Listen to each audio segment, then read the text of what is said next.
You funny So boy. Hayes here does not like to be touched or grabbed. So I'm attempting to do collar grabs, and you can see how much he does not like it. Collar grabs are essential for coming close enough to be touched. So instead of playing catch me if you can, the dog wants to come all the way to you.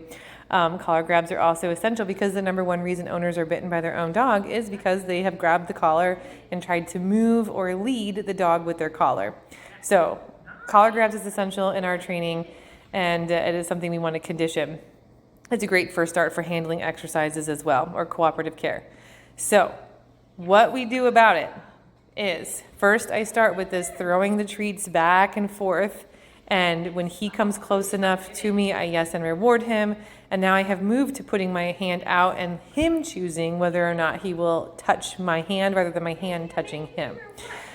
So first step, reward him coming close to somebody, and that somebody is not touching him. Next step is that somebody can put their hand out and he can choose whether he wants to touch or not. So we're doing this with hand targets.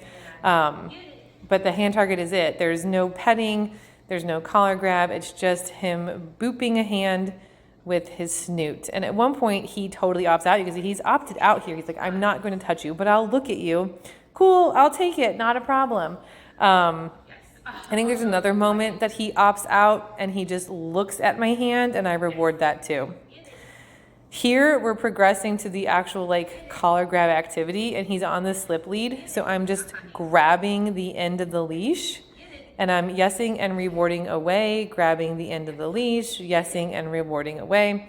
And through enough repetitions, I will move up that leash until I am actually grabbing the piece that's around his neck. You'll see I progress faster in this video than I normally would in real life, just to show you I start to grab other parts of the leash that are closer to him. And we can see that he'll do, and I go back to a hand target, this pawing at me. I do know that this dog knows how to shake hands, but there are times where it really feels like to me that that paw is him slapping my hand away, him saying, I don't want you to do this. An appeasement gesture that is asking me to stop. So I respect that and go back to the tossing the treat away and just rewarding him for coming close. I go back to a hand target. I have paused because he did put his teeth on me again. So I go back to grabbing the leash lower down. And I have actually slowed way down, trying to lower the arousal of the activity. So here he does want to bite my hand there. And so I go again to grabbing the leash lower and away from him. We return to our dopamine box. This is not the first time we have done a dopamine box. And in this dopamine box, you saw that I gave him a stroke.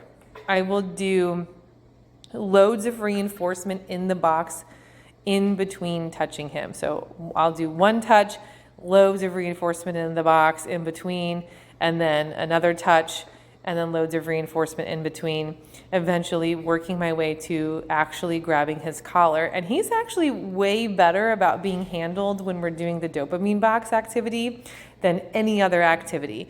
He prefers it over the hand target exercise. He prefers it over the grabbing the leash exercise.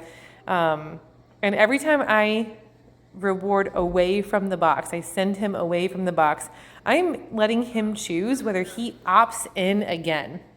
So here he goes away from the box. He chooses to come back to the box. He can opt in. If he walked away from the exercise, this is not obedience. He does not have to stay here. I reward him away so he can choose whether or not he wants to participate. And he does. And there I got really excited because he even put his feet in the box, which was super cute, and really invested in the box. So you've seen me give him a couple of strokes. I reward him away. I tell him, you can choose. Do you want to come back or not? He goes, yes, I do.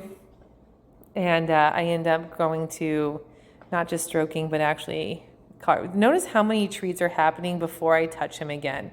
I want him to know that I don't want him to anticipate me touching him, essentially. Good boy. He is just doing phenomenally.